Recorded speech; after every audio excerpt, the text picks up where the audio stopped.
Capítulo 24. Tiempo, fecha, error. Anomalía. Fecha desconocida. A bordo de la nave de transporte cerca de la nave insignia Ascendant Justice. Capturada el Covenant en una burbuja anómala del espacio estelar.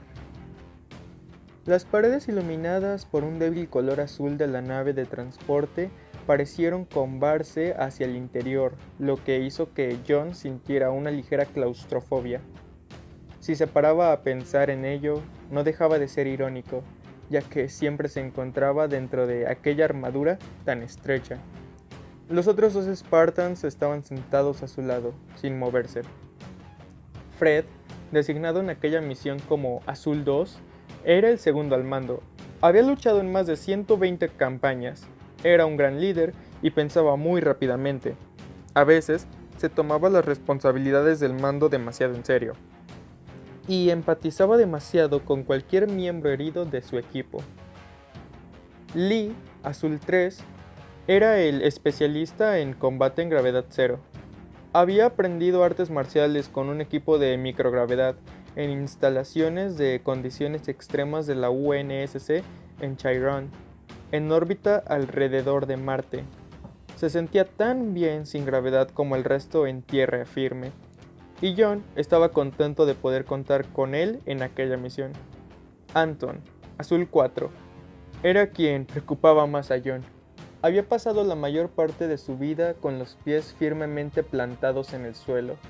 Se había entrenado en rastreo, camuflaje e infiltración, y se había desarrollado casi exclusivamente en operaciones terrestres.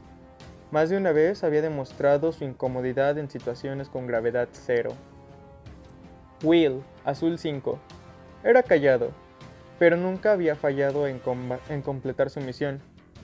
Pero no siempre había sido de aquella manera.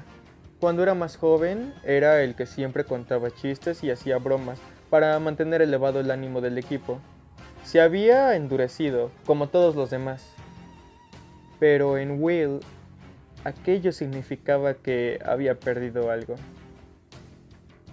A Grace, Azul 5, le encantaban los explosivos. Podía hacer que una carga atravesase una pared de acero sin hacer más ruido que un simple susurro, o reducir 100.000 litros de queroseno para que estallasen con la fuerza de un incendio en el infierno. Irónicamente no tenía nada de mal genio. John encendió el canal de comunicaciones. Por favor, indíquenme el estado de los sistemas, equipo azul. 5 luces azules parpadearon.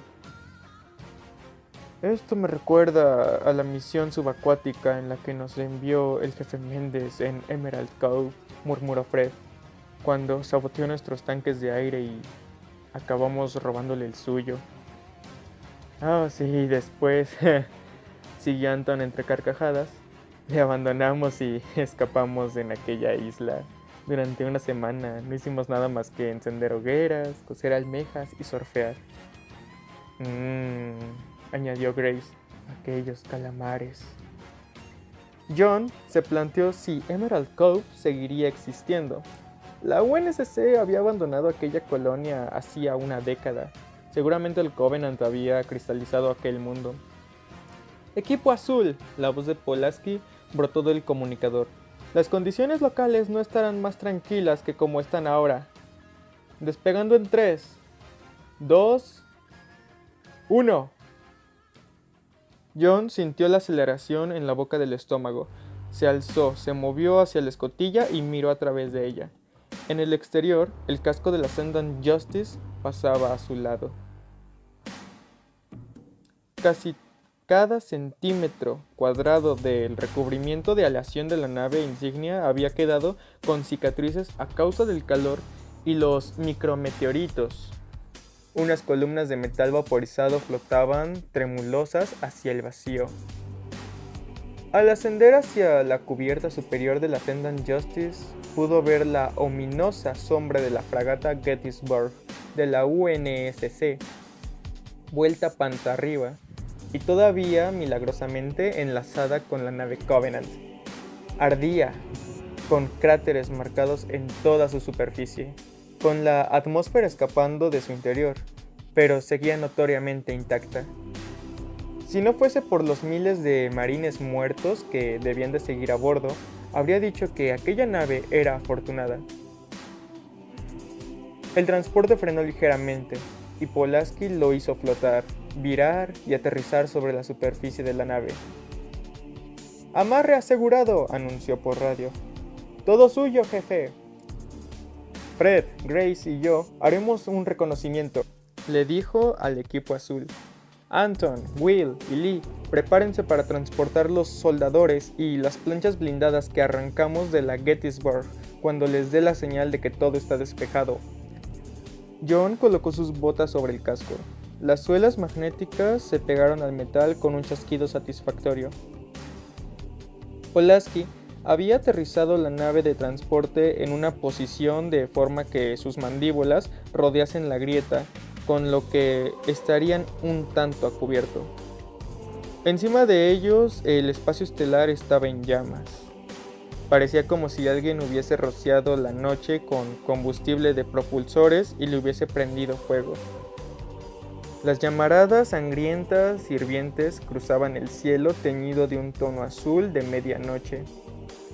Los meteoritos destellaban cerca de ellos, rociándolos con estelas de metal fundido que se convertían en un brillante polvo de estrellas. Un proyectil del tamaño de un puño pasó por encima del jefe maestro y golpeó el casco de estribor. Las chispas y la aleación fundida salpicaron el espacio. Los escudos titilaban mientras algunos cascotes rebotaban en el blindaje de protección. Tenían que moverse rápido. El almirante tenía razón. Era un campo de tiro. Cuanto antes sellasen la grieta y saliesen de allí, mejor. John se dio la vuelta y barrió con el fusil el terreno. Sobre el casco había algunos nódulos sensoriales abultados, kilómetros de conductos y una docena de cañones con la boca abierta. En toda esa maraña de objetos se podía esconder una legión del Covenant. No había contactos enemigos. En el sensor de movimientos tampoco nada. Se acercó al conducto del motor principal y examinó la resquebrajadura. El tubo tenía un diámetro de 5 metros y seguía al rojo vivo, aunque ya hiciese 3 minutos que Cortana lo había apagado. El agujero era redondeado, de 3 metros de anchura, con bordes irregulares que apuntaban al interior. Si le hubiesen producido un disparo de plasma, explicó Grace, el metal se habría fundido. Si hubiese sido un impacto, los bordes estarían rasgados por un lado, pero no aplastados en el otro. Han hecho deliberadamente este agujero. «Todos atentos», ordenó John. «Tenemos compañía». «Supongo que son élites camuflados. Quizá queden con vida miembros de la tripulación original. Azul, 3, 4 y 5. Salgan». «Recibido», contestó Will. Anton surgió de la nave de transporte sosteniendo un soldador eléctrico, mientras Will y Lee cargaban con las planchas de blindaje de 3×3. «Fred, Grace, ocúpense de los soldadores», ordenó John. «Anton, sitúate en el techo del transporte. Lee, tú a las 3 en punto. Will a las 9. Yo me ocuparé de las 6. Las luces azules de recepción se encendieron. John ayudó a Fred y a Grace a colocar las planchas en su posición. Grace y Fred encendieron el soldador y bajo su punta se licuaron algunos puntitos de metal. Una lluvia de chispas los rodeaba en aquel ambiente vacío, como si fuese un enjambre de luciérnagas. «Estamos en posición, almirante», informó John. «El tiempo para acabar las reparaciones es de 2 minutos». «Recibido, jefe», contestó el almirante Whitcomb. La ionización hacía que el canal estuviese inundado de estática. «Cuando hayan acabado, comuníquenlo y asegúrense. Aceleremos inmediatamente». «Sí, señor». Hasta el momento todo bien, pensó John. Solo falta 1 o 2 minutos. Una ráfaga de plasma brotó de la nada. El enmarañado espacio estelar que los rodeaba lanzó el rayo de fuego hirviente a 50 metros por encima de sus cabezas. Cruzó de babor a estribor y desapareció de nuevo en el vacío. El comunicador se llenó de ruido blanco, y los sensores de movimiento se emborronaron.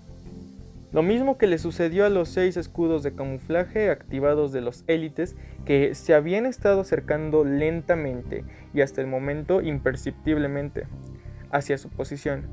¡Contacto enemigo!, gritó John. Se agazapó tras la bóveda de un nódulo sensorial y abrió fuego. Una ráfaga de balas alcanzó al élite más cercano justo en medio del pecho. Los proyectiles superaron los escudos y penetraron en su armadura. Cayó de espaldas y salió disparado, volando en círculos del casco. Gracias a su visión periférica, John pudo captar los destellos de las bocas de las armas de sus compañeros. Miró hacia atrás. Fred y Grace no se habían movido, seguían mirando las gotas de aleación fundida que surgían de la punta de su soldador. «Necesito 20 segundos más, jefe», dijo Fred como si le hubiesen leído la mente. Un racimo de agujas cristalinas disparadas por un élite agujereó el nódulo sensorial. El jefe maestro devolvió el fuego, pero el camuflaje del élite volvió a encenderse y desapareció de vista. Otro rayo de plasma se hizo cerca del casco, a 30 metros de babor. Era como un río de fuego que iluminaba toda la superficie de la Ascendant Justice, como una docena de soles. Los escudos de John descendieron un cuarto. «Muy bien, jefe», dijo Fred. «Voy a...» «¡Cuidado!», gritó Pulaski por radio. John se volvió hacia la nave de transporte y vio que un tercer proyectil de plasma se materializaba entre los pliegues del espacio estelar. Voló a 3 metros del casco y se dirigía directamente hacia él.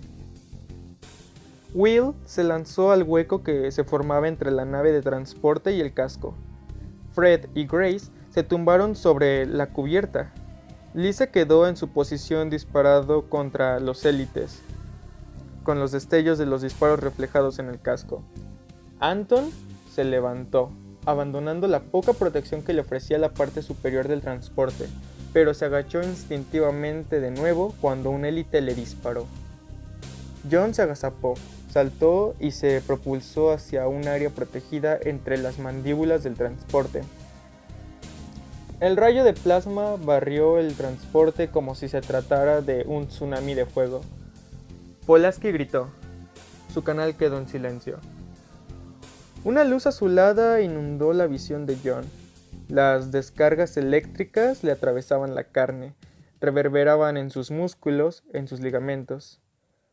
Las advertencias de temperatura se dispararon. El gel hidrostático hirviendo salía por los conductos de ventilación de emergencia de la armadura Mjolnir. Con ojos borrosos, John pudo ver cómo los élites del Covenant se evaporaban. Bajo sus pies, el casco de la Ascendant Justice se calentaba hasta un color amarillo y volvía a enfriarse. Y la luz y el calor se desvanecieron, y el torrente de fuego se dirigió hacia proa, como en la estela de un cometa. John alzó el cuello, y cada músculo de su cuerpo chillaba de dolor. No había rastro de Lee ni de Anton. El casco de la nave de transporte estaba fundido, retorcido, como una vela de cera atrapada bajo la llama de un soplete. La cabina y Pulaski habían desaparecido.